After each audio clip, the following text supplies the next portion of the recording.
मुल्क की आज़ादी में कलीदी रोल अदा करने वाले महात्मा गांधी की यूम पैदाइश मुल्क के अंदर मनाया जा रहा है। बिहार के गया में इनकी वफात के बाद राख को लाया गया, जहां सभी मज़ाहिब के लोगों ने इनकी यादगार में एक स्तूप बनाया है। वज़ीर आज़म मोदी वीडियो कॉन्फ्रेंसिंग के जरिए सुबह 11 बजे जल जिंदगी मिशन ऐप लॉन्च करेंगे, जिसका मकसद स्टेक होल्डर्स में बेदारी बढ़ाना और मिशन के तहत स्कीमों में ज्यादा शफायत और जवाबदेही पैदा करना है। भारत में मोहनदास करमचंद गांधी ही सही मायनों में अदम तशद्दुद के बानी है। उन्होंने अपनी तहरीकों और तहरीरों के जरिए अदम तशद्दुद के तस्वर को आम किया, जिससे कारकुनान और आम शहरी यकसां तौर पर मुतासिर हुए। गांधी जी का कहना था कि अदम तशद्दुद एक बड़ी ताकत है और ये इंसान का बनाया हुआ एक ताकतवर हथियार है।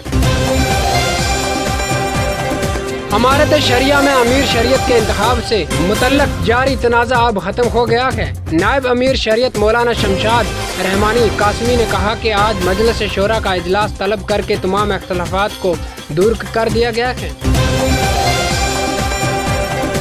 आम आदमी पार्टी के सीनियर रहनुमा सौरभ भारद्वाज ने प्रेस कॉन्फ्रेंस करके बीजेपी पर जोरदार ज़बानी हमला किया है।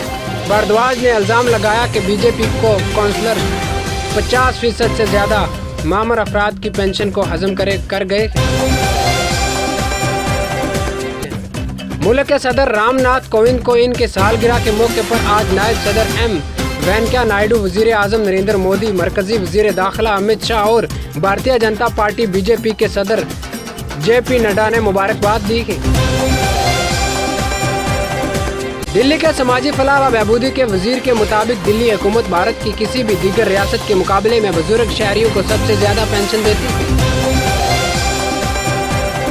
जमीयत उलमा हिंद के जानिब से दिल्ली फसाद जदगान की नुमाइंदगी कर रखे एडवोकेट सलीम मलिक ने बताया कि वो जमीयत उलमा हिंद की जानिब से 65 केसेस देख रहे हैं, जिसमें अब तक 125 अफराद को जमानत पर रिहा करवा चुके हैं।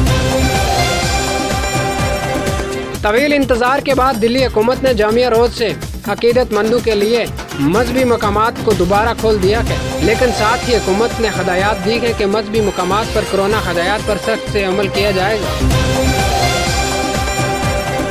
दिल्ली हाई कोर्ट ने दिल्ली तशद्दुद केस के मुलजिम और जामिया यूनिवर्सिटी के तालिबे इल्म आसिफ इकबाल तनहा के बारे में मालूमात लीक होने के खिलाफ दायरा दरख्वास्त पर समाअत मुलतवी कर दी है। जस्टिस मक्ता गुप्ता की बेंच की अदम दस्तयाबी की वजह से समाअत मुलतवी की गई है।